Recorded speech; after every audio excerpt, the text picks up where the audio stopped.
TPLO Hi surgery. everyone! So for today's video, nandito kami sa Emir Clinic para sa x-ray ni Kelly for TPLO surgery para bukas. So, chine-check siya ng doctor kung ano yung legs na dapat i-surgery. So, ito pala ang ibig sabihin ng TPLO. Tibial Plateo Leveling Osteotomy. So, ito yung gagawin na surgery ni Kelly para sa kanyang tuhod bukas. So,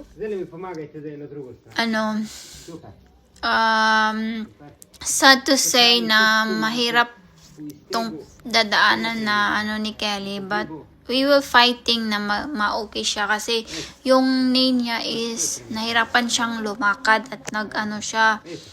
Kaya kailangan siya i-surgery talaga para maging okay yung lakad niya ulit. And then, ito yung result ng x-ray ni Kelly. So, both ng kanyang legs is may damage. So, first muna yung isang right leg niya i-surgery. And then if ma-okay na yung isa is sa second na naman sa left. So, that's it for video and I will update for tomorrow's surgery. Bye!